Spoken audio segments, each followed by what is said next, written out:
Hi everyone, William here with the usual glare on my glasses and my shadow on the wall there. Um, this is, I think, the third day in a row that I've done a new episode, and I want to, since all of these parts of the long diary entry are connected, I wanted to do them more or less together as quickly as possible. Um, did I say this is the Grand Duke Dmitri diary series? I probably didn't. So we're in 1917, the long diary entry of the 17th of November, 1917. And last time, Dmitri attached in his diary a newspaper clipping from a paper called Caspia that no longer exists, that its printing operation was burned to the ground in 1918 by the Bolsheviks, and I don't think it ever resumed. It was headquartered in Baku, and he presented that editorial, really not an article, by saying that he agreed with it completely. And that it expressed his views exactly, and he will say that again at the end, as we'll see. So we are going to be reading the second and final part of that editorial, followed by his comments, even though he says it needs no comments. And the first section was, making this sort of ironic comparison of what the Rasputin cabal and the court cabal had tried to do by undermining, the idea was by undermining the Russian war effort and seeking a separate peace with Germany, that now the provisional government in 8 months has managed to do the same, which isn't quite fair because, of course, the Bolsheviks had taken over. But the idea was that the provisional government had been so inept, so incompetent, that the way was cleared for the Bolsheviks to take over, and the Bolsheviks were actively seeking a separate peace. Now, the writer, who's anonymous, I don't know if he was a military officer, but all of this strikes me as being very much from a military officer's point of view. But we'll talk about that later. I say that because of the just absolute shame and horror that this author expresses about where Russia stands now in relation to its allies, and he's going to talk about that even more in this installment. So let's get started on that.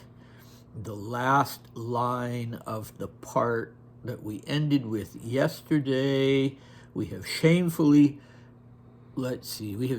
betrayed the memory of the fighters who laid down their heads on the fields of battle where the fate of the fatherland was decided, shamefully betrayed the noble and honorable allies who, over the course of many months, accomplished superhuman feats in order to give Russia a chance to right herself and emerge from the revolutionary crisis. I don't know what those superhuman feats were. So that was the end of the previous section, and now we start on the new and final section. There is no Russian front. Hindenburg openly declares that now there are no obstacles for the German hordes, and if the Germans don't advance to the very heart of Russia, it is only because those hordes are more needed in the west, where they, having secured the rear, will now bring all their weight crashing down on Italy, where Germano-Austrian artillery is already threatening Venice, and the whole blossoming Lombard lowland is under threat of a barbarian invasion. If this is true and fair, then in the struggle between Germany and the Allies, the victory will go to their side. But whatever the outcome of the war that continues in the West, for us, the outcome has been predetermined. Russia has been stricken from the list of participants in world events. Her voice has lost all weight among the voices of the remaining powers. And now we come to some lines that were I think were either in the margin or were too blurry to read, so I have to resort to the word blank here and there. Okay, her voice has lost all weight among the voices of the remaining powers. Her name will be pronounced only with blank, condescending blank, dash, blank, blank, or with a gesture of contempt and disgust by her former allies. In the conference that will determine the future shape of Europe and the entire world, Russia will be spoken of as a corpse requiring sanitary measures rather than a living organism with vital needs that must be satisfied. And for years and years to come, every Russian, in the eyes of every foreigner, and in his own eyes when he opens them at last, will bear the deserved stigma of a traitor. Yes, we have betrayed the general effort, betrayed our friends and allies, betrayed our newly obtained freedom. We all share the blame. We have each contributed to the collective shame, and our descendants will not find words of justification or pity for us. Stupidity or treason? Once upon a time, Milyukov asked that question in the Duma. As I said, the article, this importantly is no longer the editorialist, this is Dmitri. As I said, the article requires no commentary. It is written exactly as the heart feels. That's exactly what I think about scolding and angry love for the motherland. We all have chivalrous feelings toward the revolution and that it is in danger and that it needs to be saved. For its martyrs, special places have been set aside in dedicated ground in the center of the capital, but for the poor martyrs of enduring and actual love for the motherland, for those who gave their lives for their fatherland on the field of battle, no one thinks about them. Their graves have no space in the squares of the capitals. Their place is in common graves, far away, exclamation point. Okay, we'll stop there. Let's go up and look. I'm fascinated by some of the language that is used. To begin with, in the editorial itself, there's reference to German hordes and to the barbarian invasion that's threatening Italy. So it's very interesting that the Germans are called hordes and barbarians, something that the Russians themselves were often called by Western countries. So here the tables are turned. So I find that interesting. As far as the invasion goes, the Germans did get a foothold initially in Ukraine. They were beaten off by Ukrainian nationalists and ultimately by the Red Army, of course. They did not succeed in taking Petrograd, where it looked like they would make an attempt via the Gulf of Finland, but that didn't end up happening. If you recall, that was something Dmitri was quite concerned about. Oh, I have this pointing too high up. In earlier diary entries, and they were really within a stone's throw of doing that, but they didn't manage it. So looking ahead, obviously this was all going to end when it did end with sort of restructuring of the whole world order, and that was going to begin with some kind of conference of the powers. And the editorialist correctly predicts that Russia will not be asked to participate, not only in at Versailles. Well, they didn't know it was going to be in Versailles yet, but in world events, period. Her voice has lost all weight among the voices of the remaining powers. So this is one of the places, this man wasn't necessarily a military officer, but this was one of the places where this tapped directly into the deepest well of horror and anxiety among Russia's professional officer corps. They were investing their whole identity not in the idea of Russia as some kind of mystical holy power, but as a great power. Going back to Peter the Great in 1724 and the establishment of the Russian Empire and the decision to build a professional military with a strong ethos dedicated to the state rather than the dynasty. So yeah, that's what this editorial is really about, and the idea that a separate piece would just be absolute shame.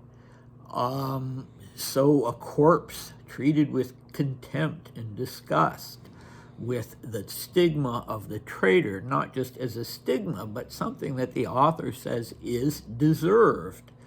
Um, that is not, so it's one thing when you're writing to your own countrymen, of course, to say, well, we deserve this.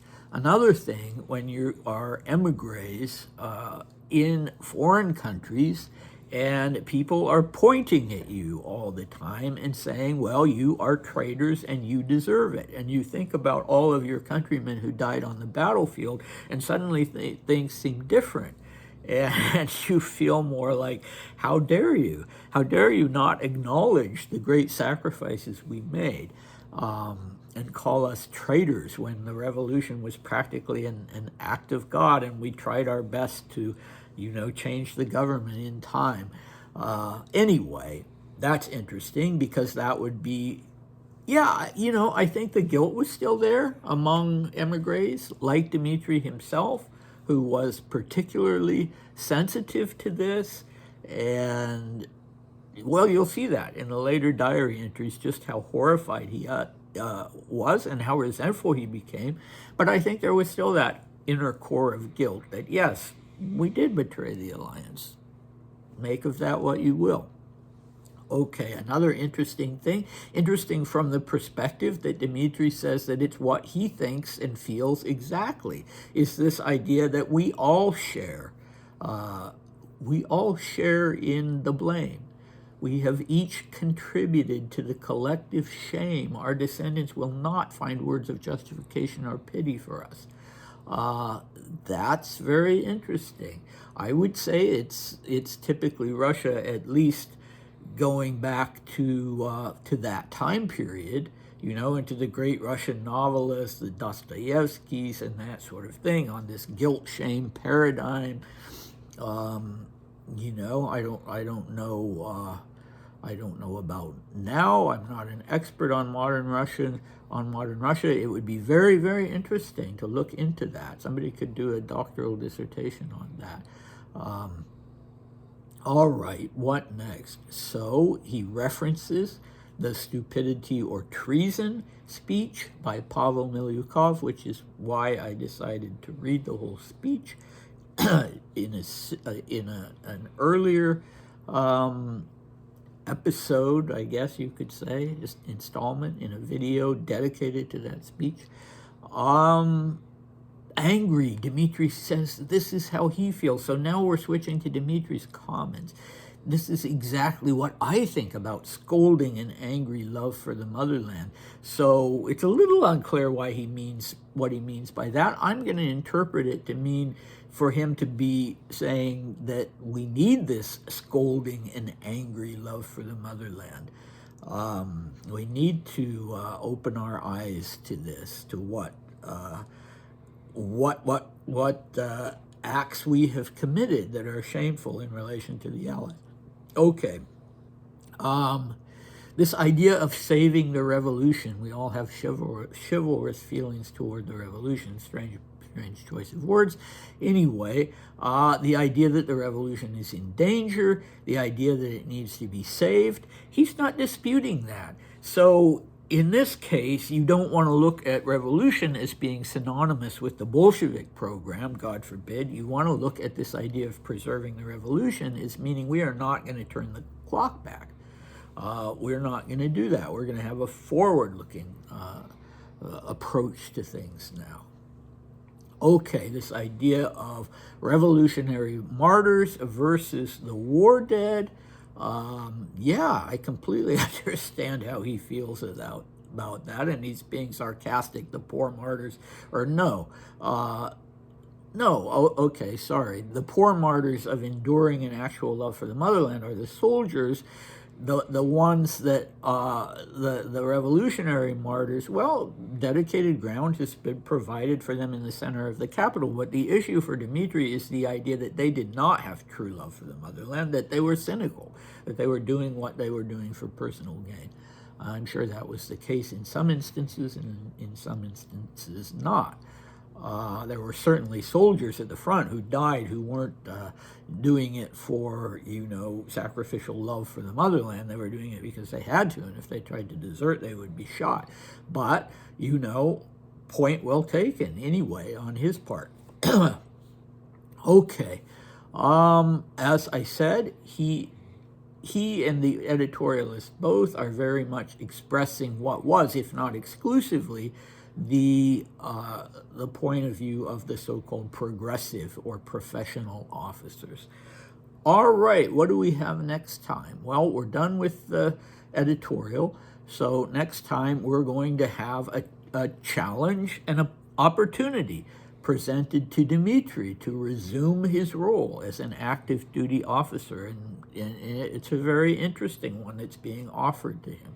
So we will hear about that, and I hope you'll come back, and I'll see you then. Bye.